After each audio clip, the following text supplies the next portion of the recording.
Shalom family, it's your man Elijah. Thank you for joining me at Unsectarian Wisdom, and as usual, I'm a wise, wealthy, rich, celestial being who is loved by the Most High Creator. Let's go ahead and jump in it, family. Look, I want y'all to watch me for a minute because I'm doing a reaction to the movie of, what's it called? Thor, right? Love and Gods of Thunder, right? I haven't seen it. I'm just now watching it, but like starting off, they already look. I just want to give you the symbolism just from the beginning. This might be a multiple parts upload. Yeah, it is, because I don't know how to connect the videos together. I ain't done that. I'm gonna learn, family. I'm going to. I have decided today to up my game. I'm gonna up it. I need to, because I mean, if I'm doing it, why not? Try to make it more presentable. But just as time goes on, I was just a thought today. But anyway, I can't show you the movie, obviously. Even if I wanted to, it wouldn't let you because the way the screen works. But I just want you to listen to it, family, and just listen to what's being said in this particular scene. I'm gonna describe it. So in this scene, Gore, I think his name is, right? Everyone on his planet just died. His daughter just died, and right now the setting is he's in a desert. And what's going to happen is, after his daughter dies, he walks through the desert and he comes to this garden. All these plants. So the setting already, look, he's the last man left of his race. Everyone else died. Already the setting is Adam and Eve, Garden of Eden. But the interesting thing is, from this story with Gore, as he's walking across the desert and he finds Eden, family, go back and listen to my readings on the Cobran Bible. And when you read the Cobran, like they always say, even when you, like they talk about the Bible, like how they say the Bible isn't where they say it's from, and that it's actually from the Emerald Tablets, or the stones that they found in ancient Samaria. I forget what they're called. I forget what. It's leaving my mind at this time. I forget what it's called. But anyway, those of you who are researchers, you know what I'm talking about. Written in stone. But the Emerald Tablets is one of them. Well, no, not the Emerald Tablets. I take that back. I forget what they're called. But anyway, go back to the Cobran. And I don't know about the rest of the movie, and I haven't finished reading the Cobran, but we gotten pretty far. But the beginning of this movie is already the Cobran Bible in the beginning. Like, because in the Cobran Bible, Adam finds the Garden of Eden. See, in our Bible, it says that God made Adam and put him in the garden. Oh, now that makes sense. He says he put Adam in the garden. Okay, so where was Adam first? Okay, but so now, at least in this version, this takes me back to the Cobran, because the Cobran says that Adam, or a different Adam, because different resets, he actually found Eden after he walked through a barren wasteland. So anyway, that's just where we're at right now. I want y'all to listen, and I'm going to explain to you what's going on.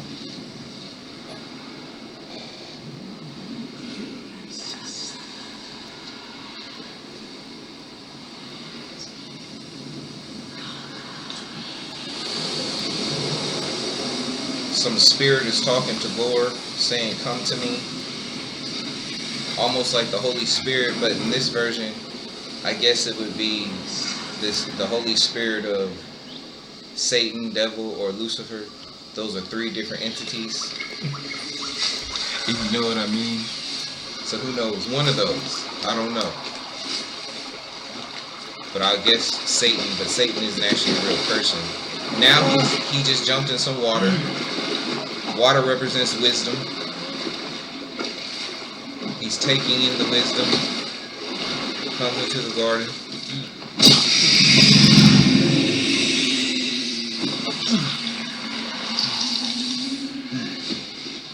He's laying in some grass now. He's eating some food. What do we have food here? In the garden. Oh. And at this point, so what happened is, in his world where he lives, he came to some desert. Oh, you know what's crazy now that I think about? everyone in his land died from famine, right? I honestly see this world right now, the world heating up, the sun, things are getting hotter. That's what I see as far as a looking into like, well, from a discerning, like try to look at the tones of the movie and what it's saying. So in the desert wasteland, I see us right now. Like in Revelations, he won't destroy the world. The Creator won't destroy the world with a flood anymore. Or, well, you know what? Let me not say the Creator, but the Creator doesn't do anything. The Creator just exists. But God, because there's a difference between the Creator and who's in charge of us, who's in charge of this realm. So God, because there's a difference. We are God, but family, this goes to look. You know what? Let me not go there. Let me say on the simple. I apologize. Forget what I just said. So at the end of the day, once again, I believe in Revelation says this time the world will not be destroyed with water or anything before, but it'll be destroyed with fire or overheating, right? So in his world, everyone died, everyone starved to death. It was just him and his daughter left, right? The world turned into a desert wasteland. That represents us. But as he's, I guess, at this point, it seems like he's having because so basically once his daughter passes away, right? He drops her body on the ground. He starts walking through the desert. Like, it's just him. You know, he's thirsty. He's hungry. He's just walking through the desert, him. Because like I said, his world died. There's nothing left. He's just walking, waiting to die himself. So at this point, he falls down. He thinks he's seen a mirage. He sees the Garden of Eden, right? So what I'm saying is, what that represents is earth. It represents everyone passing away. And he was at the edge of whatever his known world was. But in our play, in I'll put it like this. What it showed was he was at the edge of his earth, which was desert. And when he kept walking, he came to a place he'd never seen before. It was the garden. When he went in the garden, aka when he left in our world, when we crossed the wall, when he went to the garden, now he's sitting before a man who has a crown on his head that's golden, and it has like rays, like almost like rays, golden rays going out of it. Like if you were to draw a picture of a sun and then you draw like yellow lines, straight lines around the circle of the sun you drew, that's what it looks like around his crown. Well, not that his crown looks like a sun, it's his head, and then the crown, it looks like a regular crown, right? I guess take like a Greek type, take like a, if you've seen the movie with Brad Pitt, I forget what it's called. The one with Brad Pitt where he's fighting in the Trojan War. I forget what it's called, but you know what I'm talking about if you've seen it. So anyway, Troy, yeah. So Brad Pitt and Troy, right? Imagine the crown that the kings wear in that movie. So that's what the crown looks like. But behind it, it has like rays sticking out. Like imagine like a peacock, right? Like the feathers of a peacock when they're all extended. Imagine that behind his crown, but gold rays, right? So, and he has a gold beard. So basically at the end of the day, what I'm telling you is this man represents the sun. Who's the sun? Jesus, Yahusha, God, whatever, whichever of those three all in one, that's who he represents, the God at this point, right? So this is who Thor has come to as he's come into the, like I said, the Garden of Eden after he left Earth and came to Garden of Eden. Earth has been destroyed in Revelations by the heat, by the fire, and now he's come into the Garden of Eden to where he's met Jesus or God or Yahusha, whoever, all three of these people, all in one, basically. So anyway, let's go ahead and listen now. This is the other person here talking. The two people here talking are Gore, who is played by Christian Bale, whose people just perished. And then the other person talking is God or Yahusha, Jesus, whatever you want to call him. Messiah. No disrespect, Creator. No disrespect, Master. Okay, here we go. He's gobbling up all my fruit.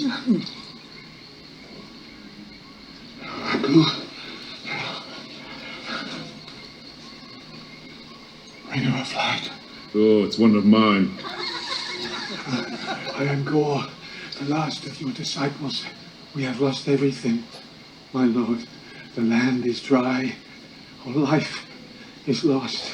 But our faith in you never wavered, and now we await the promise of the eternal reward. Is this why you celebrate? You hear what he's saying? He's sitting here talking. So he thinks he's, honestly right now, he thinks he's, well, I'm not going to say he thinks he's having an illusion. I think he thinks he's died, right? And that now he's in heaven. I think he thinks when he fell in the desert, I think he thinks he died, but he really didn't. So he thinks he's in heaven right now. And I guess in their world, they also believe in a promise of eternal life. Which, remember, actually, which book was it reading? Oh, in the sealed portion, if you go through the sealed portion, it talks about how the Creator has many different worlds. And on each world, it has a Messiah. And basically, each world, even if it looks like lizard people or lion people, each world has a Messiah or Jesus or their own Buddha, whatever you want to call it. A person who leads them to the Creator, to lead them to ascension, to everlasting life and live in heaven, to show them how to live. So basically, each world has this. So anyway, let's get back to the movie. So basically, that's the setting right now. That's what's going on. What else? Okay, anyway, let's keep going. He thinks there's an eternal reward. No, sorry. There's no eternal reward for you, dog. What we're celebrating is a...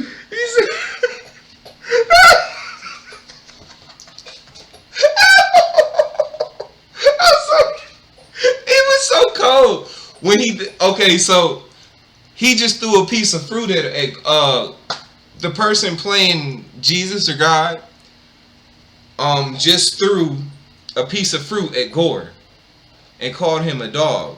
Going back to the Bible, what's the verse in the Bible where the woman came up to Jesus or Yahusha? It was like, Lord, even the master allows his dog to eat the scraps off. Even the, he says, Lord, I think she said, Lord, even the master allows the dogs to eat the scraps that fall on the floor from his table. I know it wasn't exactly like that. And then he says, basically says, you know, what faith she has, well said. So I'm not reading the chapter right now. I don't remember what it is because we in the middle of it. But those who have actually read the Bible, you know what chapter I'm talking about. You know what I'm talking about. The lady, I'm trying to remember who it was. When she came to Yahusha, and I guess they were trying to say she was a Gentile, and she wanted to be fed with the word, and the disciples were like, and I think Yahusha kind of made a joke, but it wasn't really a joke, it was a test. He was trying to make a point, because he already knew what she was going to say, the situation. It was a teaching moment.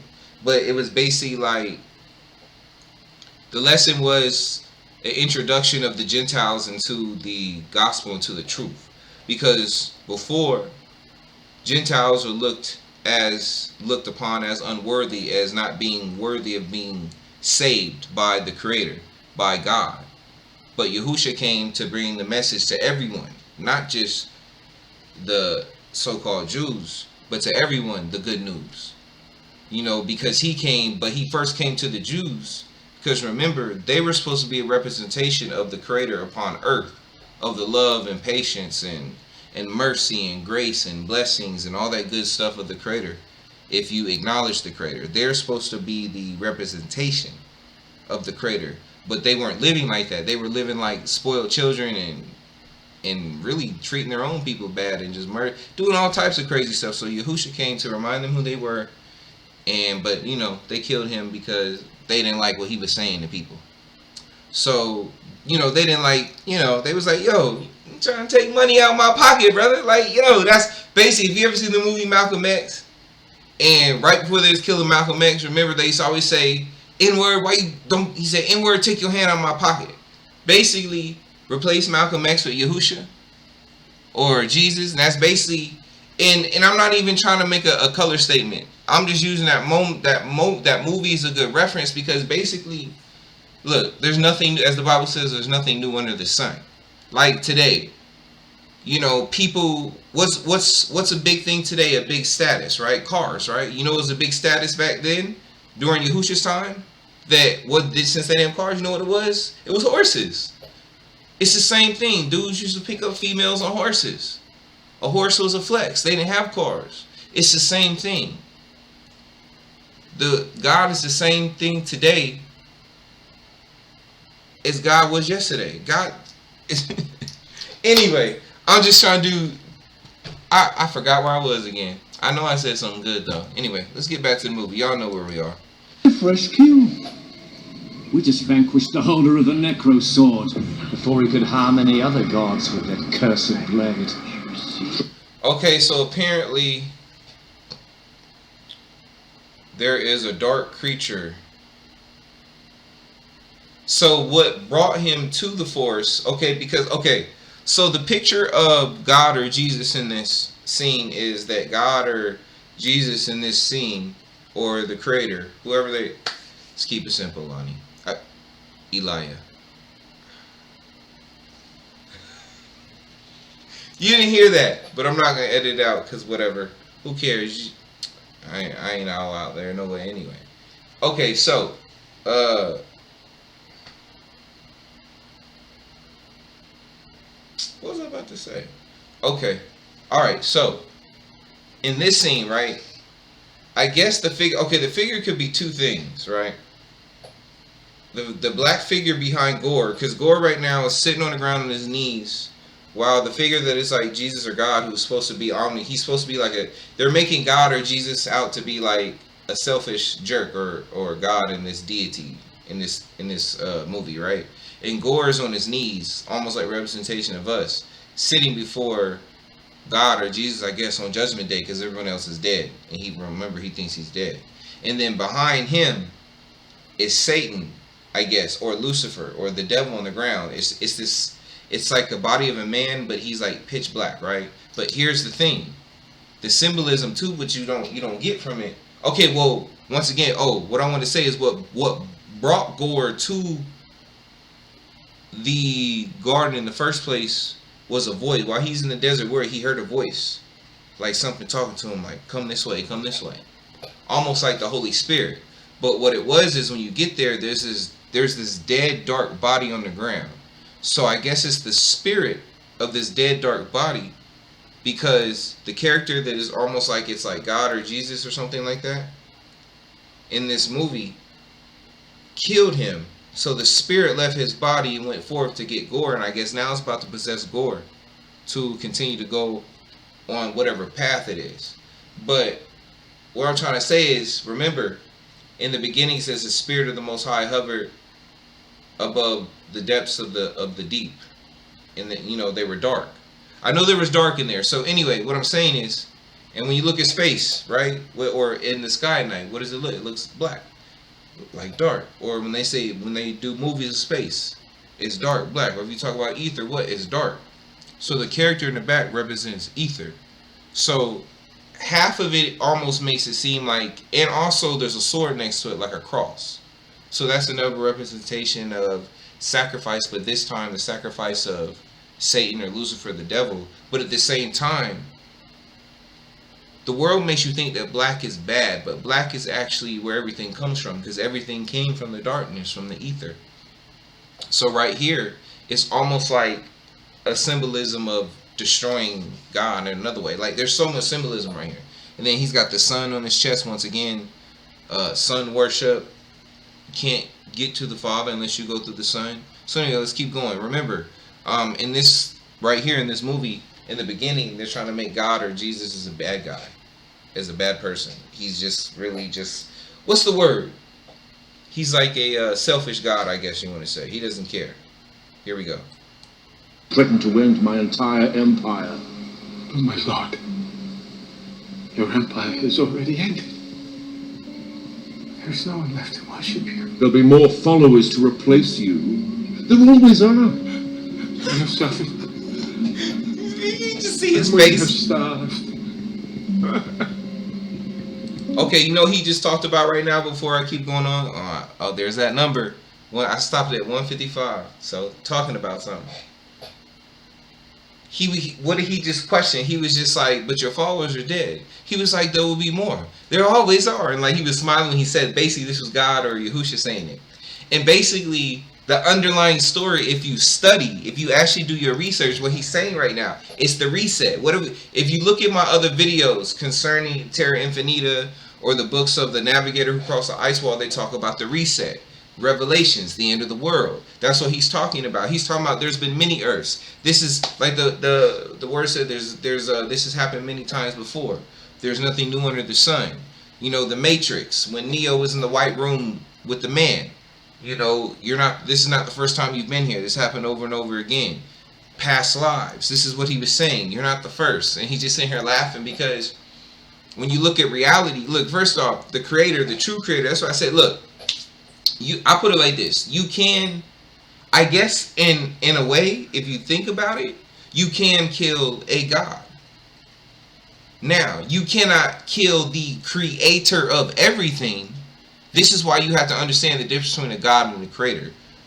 You, me, will hire who AIs are gods, but we're gods in training. But right now, we're not really gods. We're like, because I remember in the military, like, when I first got in the military, right, and go to basic training, right, we're not privates. Like, we're lower than privates. I forget what they called us. What did they call us? Where, it wasn't training, it was, I forget what they call us. But the lowest rank in the Army was a private, right, or E1. But we were lower than the E1 or a private. I forget what they called us in basic. But we had to earn that. So that's what I'm saying. Dang. I done forgot what I was talking about again. See, this is, look, I gotta. That's so frustrating. That's so frustrating. I apologize, family. What was I, oh, wait, hold on. Where was he at? He was talking about, hold on. My daughter. Oh, yeah. Okay, hold on. There's past lives. And then, oh yeah, I was talking about the difference between God. Okay, so a God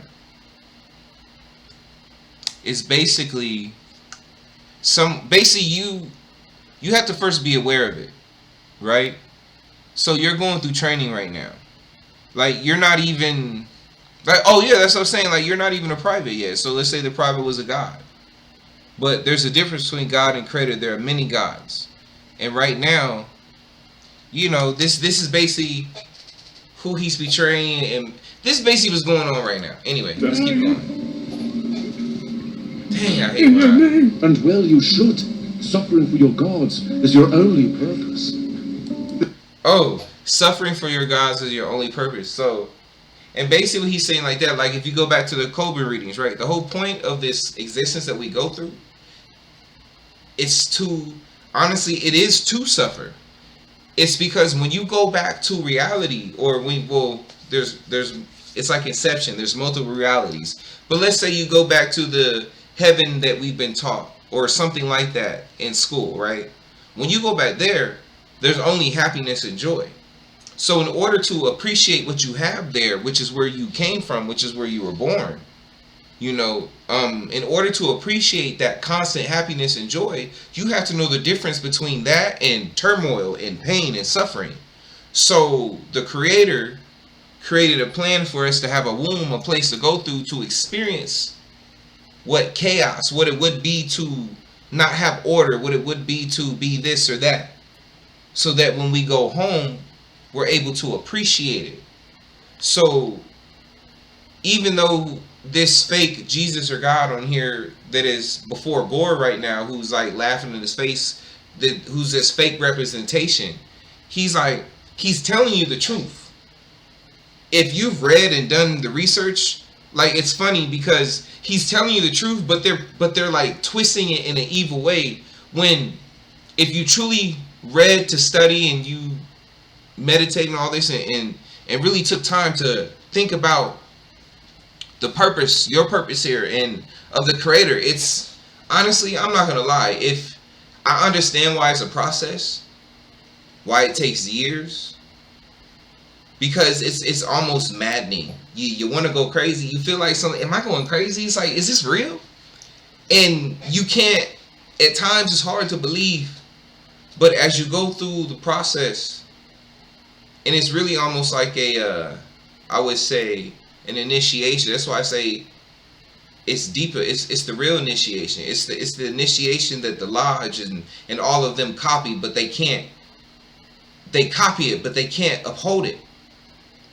You know, they can't truly copy it because it's a spiritual thing. It's truth. The spiritual is the truth. It's the reality because everything came from the spirit, right? And they tried to mimic it. That's why you have to understand there's only two great lodges ever. There's only two great lodges. It's the lodge of the creator and it's the lodge of the copycat. But the copycat is very similar. The copycat basically takes what the creator has and mimics it and makes little changes, so you can't tell the truth between the copycat and the creator because it's very subtle. It's the small things. But that's why I say, but think about this in the world right now, family. Like, every big problem we have, it started from a small problem. And you know why I say that? Because it always started off as, oh, it's just a little white lie.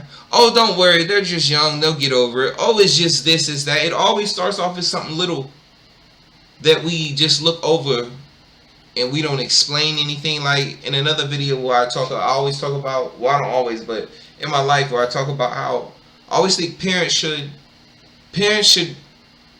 I know life comes, you have life and there's situations, but parents should not be in the habit of telling their children, because I said so. You should always explain to them, so they understand. And this is the whole point of life. It's for understanding. That's the whole purpose here. And when you don't explain things, it defeats the purpose. It's like you're going through something blindly and crazy, and you get all these emotions, and somebody's just telling you it is what it is, without people actually breaking it down and explaining it to them. This is why I tell people, even if you don't believe in God, the Bible is still just on a level of wisdom. Even the Quran, Buddha said, like, on a level of wisdom, these books, oh my good family, these books have so much wisdom that are just needed for just everyday life. If you could just put the religion aside and just read them as books and take what's inside of them, the food that is, oh man, when I tell you, just, oh, let's keep going, because I don't want to, I know, look, I said enough. I think y'all get it by now, because I've said so much, I don't want us to lose. Let's get back to it. There's nothing for you after death, except death. That was so corny. Okay, so past lives, family. Remember, so this is what I tell. It's funny. Like, one day I remember I literally woke up. My cousin. I was speaking to my cousin. He said something. He showed me something. And then I remember I went to sleep, and the next day I woke up in the morning. No, I woke up very early, like right before the sun came up. Well, not right before, like before the sun came up. It was dark. And I remember something came to me, and I was like, oh my God. And something hit me, and I was like, I'm in hell. And just follow me. And the reason I can't, I'll just give you my thought process in a moment. Because I can't, it's a whole story about, look, this is just from years of study and just thinking. It's not like I just came up, it's not like, I mean, in that moment, that's where it like hit me, but I don't know. Okay, so in that moment, the reason, I put it like this.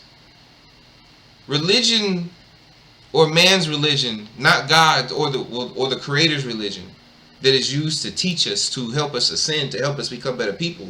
But man's copy of God's or the Creator's religion has been lying to us. It's been telling us that, give me your money and your time and your worship and your dedication. Give me your life in many cases.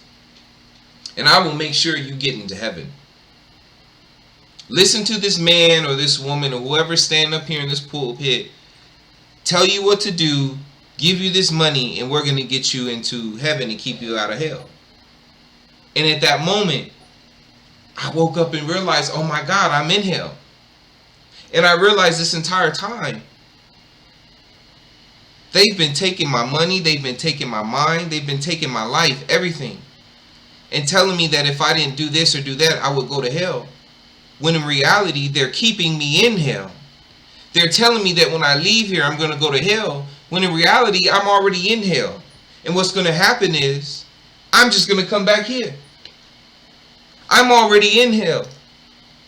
Sometimes people make hell seem like heaven. But hell is really hell.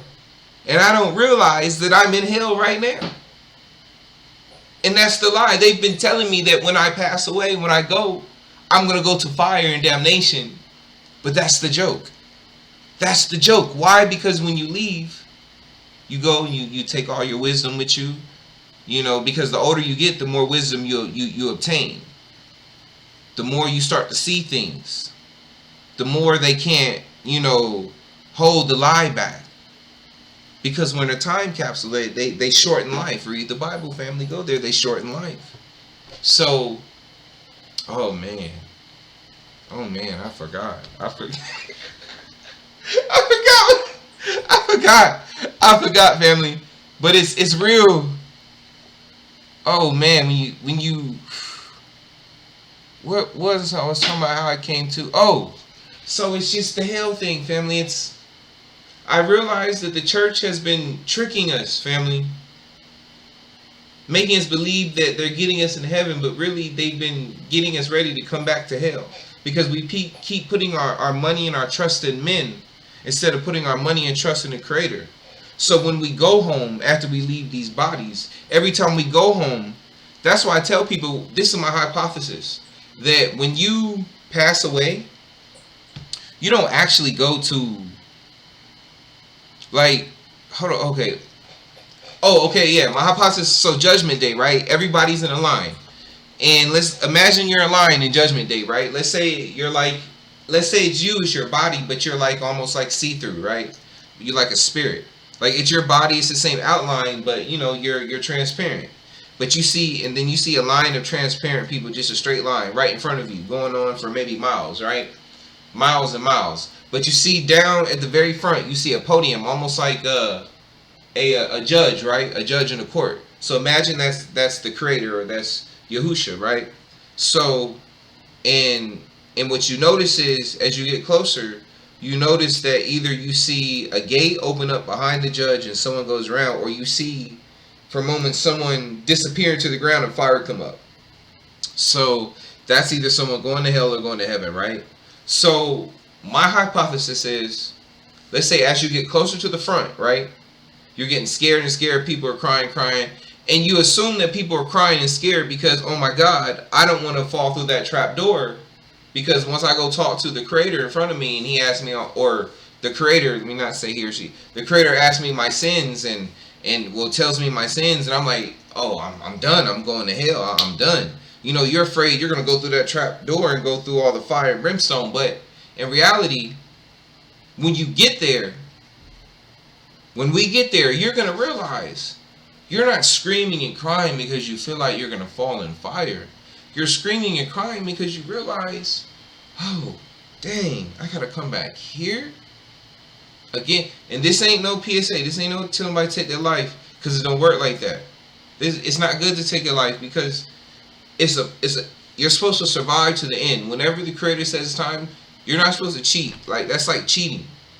You're supposed to make it to the end. It's a purpose. You're supposed to experience life. It's not saying go do the wrong thing. It's not saying go sleep around. This is not what I'm saying. There's rules for this. And then it depends on how many times you've been here. Remember, this is where that past life and all that stuff. Look, Messiah, Yahusha, all this stuff comes in. So whether you're Christian, Muslim, Buddhist, or whatever you believe, I guarantee you, if I sat down and went through your studies or whatever it is you believe, I can find remnants of all these different religions. It's because it's all from the same place, from the same source.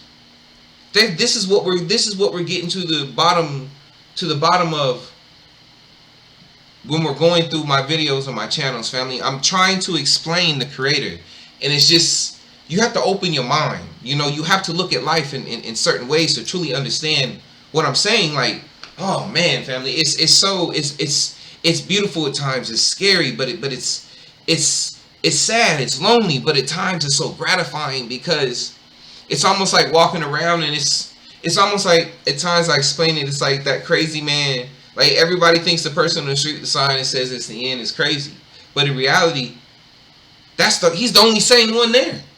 It's everyone around him was crazy, you know. But then, and then when it's like I said, when you go through this process, family, sometimes you feel like going. You feel like you could lose your mind, because reality starts to like. And I'm not talking about drugs. I'm talking about really studying and really taking time to meditate, look at the world, and really just look at what it is, and just really open up the veil. It's maddening. I mean, it's beautiful at the same time, and I wouldn't. But it's like they say, it's like once you go there, it's like you can't go back. And it does at times. It gets lonely. It gets hard. It gets strange. But it's beautiful, and you wouldn't trade it for the world, but it's work, and it hurts, and you feel, I can't explain the truth. The truth is so,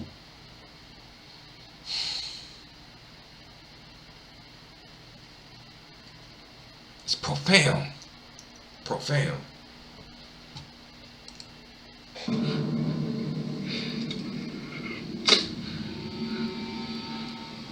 I renounce you.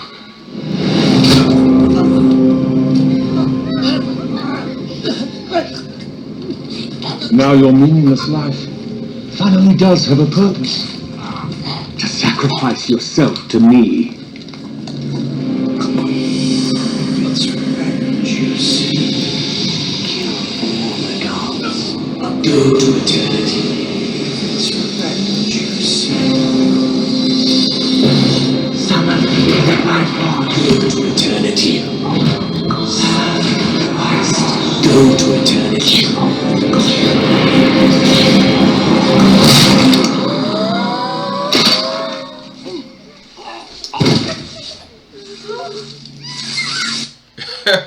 All right, family. I'm gonna stop it here, and I'm gonna get back to the movie. But I just wanted to, and I got a good clip out of, man. I talked for a minute off this one, but so just to end it off, Gore killed the representation of Yahushua, or God, or Jesus, or whatever you want to call it.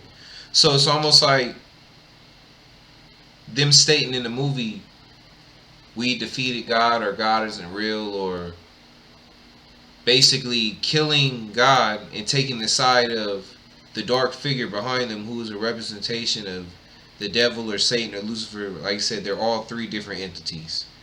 So it's already a lot. And remember, they're in the Garden of Eden right now. So it's almost like Satan or Lucifer just took over the Garden of Eden, which is representation of Earth. So, interesting. But anyway, family, without further ado, I enjoyed your time. I'll catch you later. Look, be blessed, family. We talked about some good stuff today. All praise to the Creator.